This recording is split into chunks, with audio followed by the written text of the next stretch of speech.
Flamingo series millennium Hindi पाठमाला 6 पाठ 5 परीक्षा। देवगढ़ रियासत के दीवान सरदार सुजान सिंह की उम्र ढलने लगी तो उन्हें परमात्मा की याद आई। जाकर महाराज से विनय की कि अन्नदाता दास ने श्रीमान की सेवा 40 साल तक की, अब मेरी अवस्था काफी है, राजकाज संभालने की शक्ति नहीं रही। कहीं भूल चूक हो जाए तो वृद्धावस्था में दाग लगे, उम्र भर की नेकनामी मिट्टी में मिल जाए।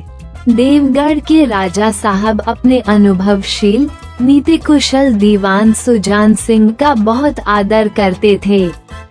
बहुत समझाया, लेकिन जब दीवान साहब नहीं माने तो हारकर उनकी विनती स्वीकार कर ली, पर शर्त ये लगा दी कि रियासत के लिए नया योग्य दीवान आप ही को ढूंढना पड़ेगा। दूसरे दिन देश के लोकप्रिय समाचार पत्रों में यह विज्ञापन निकला कि देवगढ़ के लिए सुयोग्य दीवान की आवश्यकता है।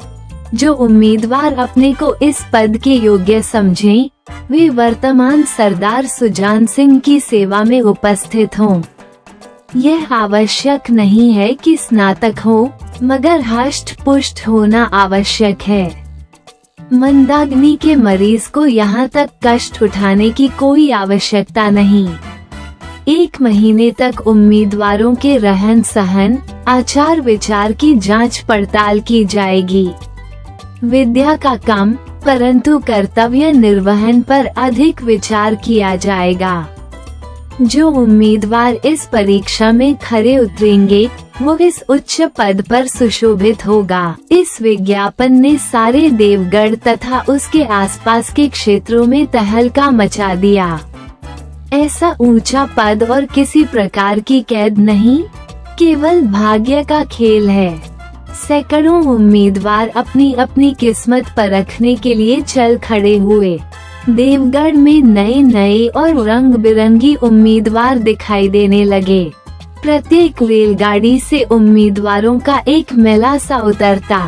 कोई पंजाब से चला आता था, कोई मद्रास से, कोई नए फैशन का दीवाना, कोई पुरानी सादगी पर कायम।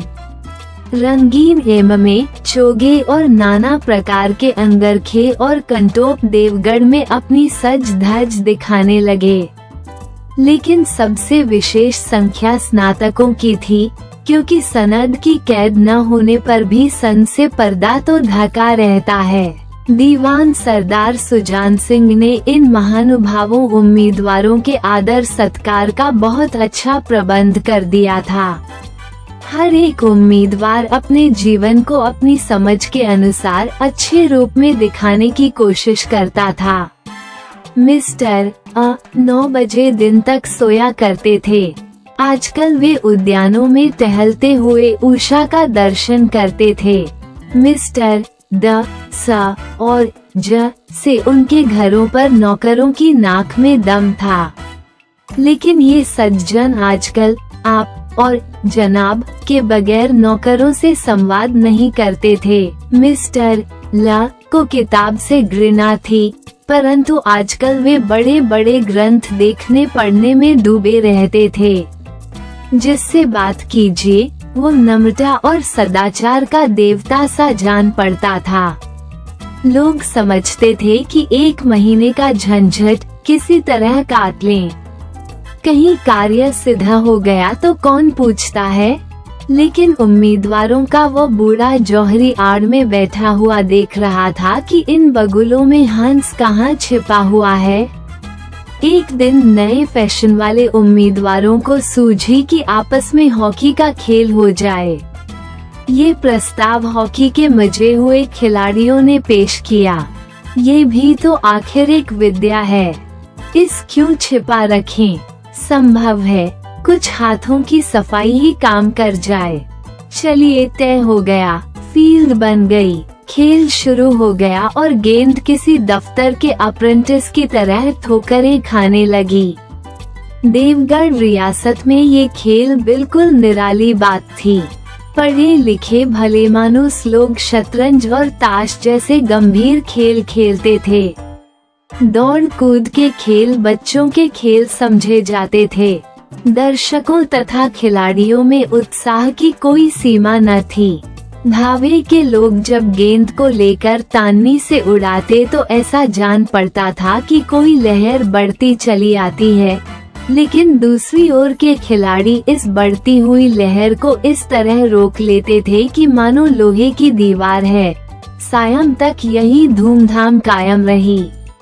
खिलाड़ी पसीने से तर हो गए। खून की गर्मी आंख और चेहरे से झलक रही थी। कई खिलाड़ी हांफते हांफते बेदम हो गए, लेकिन हार जीत का फैसला न हो सका।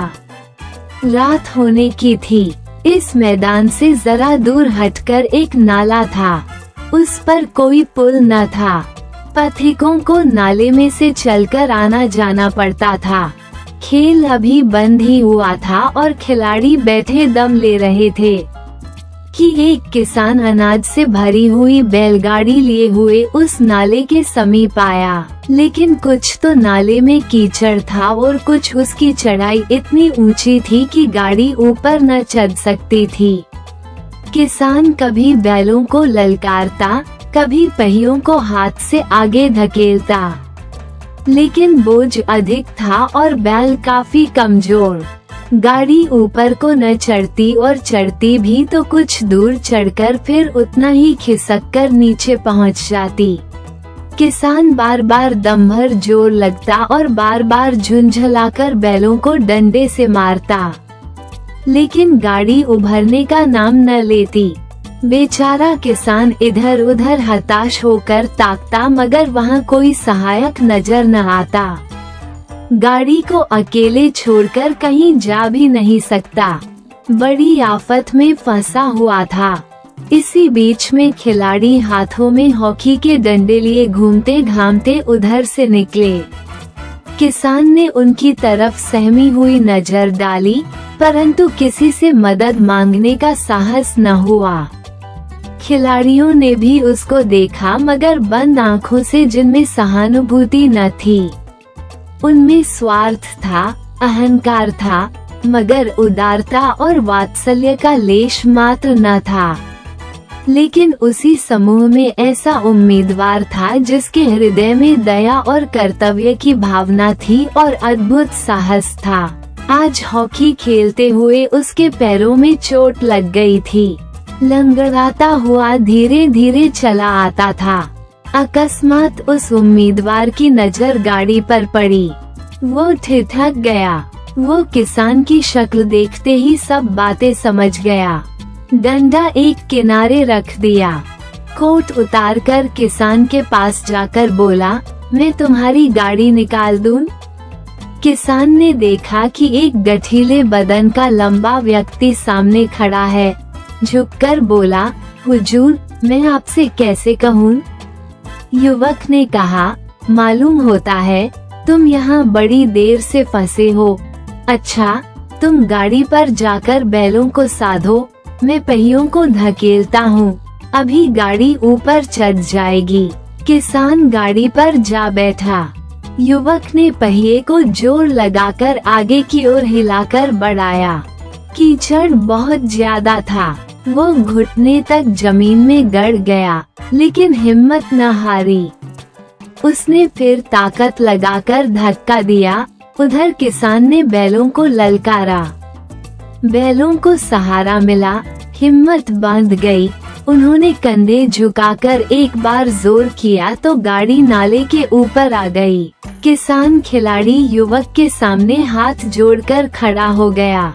बोला, महाराज, आपने आज मुझे आफत से उबार लिया, नहीं तो पूरी रात मुझे भूखों बैठना पड़ता। युवक ने हंसकर कहा, अब मुझे कुछ इनाम देते हो? किसान ने गंभीर भाव से कहा, नारायण चाहेंगे तो दीवानी आपको ही मिलेगी। युवक ने किसान की तरफ गौर से देखा। उसके मन में एक शंका हुई, ये कहीं सुजान सिंह तो नहीं है? आवाज मिलती जुलती है, चेहरा मोहरा भी वही। किसान ने भी उसकी ओर तीव्र नजर से देखा। शायद उसके दिल के शंका को भांप गया। मुस्कुराकर बोला, गहरे पानी में बैठने से ही मोती मिलता है। निदान महीना पूरा हुआ। उम्मीदवार के चुनाव का दिन आ पहुंचा। उम्मीदवार सुबह से अपनी भाग्य का फैसला सुनने के लिए उत्साहित थे। दिन काटना पहाड़ हो गया। प्रत्येक के चेहरे पर आशा और निराशा के रंग आते थे। नहीं मालूम आज किसकी किस्मत चमकेगी, न जाने किस पर धन की वर्षा होगी। सायं राजा साहब का दरबार सजाया गया। शहर के रईस और धनाढ्य लोग, राज्य के कर्मचारी और दरबारी तथा दीवानी के उम्मीदवारों का विशाल समूह अब रंग बिरंगे परिधानों में दरबार में आ विराजा। उम्मीदवारों के कलेजे धड़क रहे थे जब सरदार सुजान सिंह ने खड़े होकर कहा, मेरे दीवानी के उम्मीदवारों, मैंने आप लोगों को जो कष्ट दिया है उसके लिए मुझे क्षमा कीजिए। इस पद के लिए ऐसे पुरुष की आवश्यकता थी जिसके हृदय में दया हो, कर्तव्यशीलता और साथ साथ आत्मबल हो। हृदय वो जो उदार हो, आत्मबल वो जो मुसीबतों का वीरता के साथ सामना करे। और इस रियासत के सौभाग्य से हमें ऐसा पुरुष मिल गया। ऐसे गुणवान संसार में कम हैं और जो हैं वे कीर्ति और मान के शिखर पर आसीन हैं। उन तक हमारी पहुंच नहीं। मैं रियासत के पंडित जानकीनाथ सा को दीवानी पाने पर बधाई देता हूँ। रियासत के कर्मचारियों और खानदानी रईसों ने जानकीनाथ की तरफ देखा। उम्मीदवार दल की आंखें उधर उठी, मगर उन आंखों में सत्कार था, इन आंखों में ईर्ष्या। सरदार सुजान सिंह ने फिर फरमाया, आप लोगों को ये स्वीकार करने में कोई आपत्ति न होगी कि जो पुरुष स्वयं जख्मी होकर भी एक गरीब किसान की भरी हुई बैलगाड़ी को दलदल से निकालकर नाले के ऊपर चढ़ा दे, उसके हृदय में साहस, कर्तव्य का भाव, आत्मबल और उदारता का वास है। ऐसा आदमी निर्धनों को कभी न सतावेगा। उसका संकल्प दृढ़ है जो उसके मन को स्थिर रखेगा।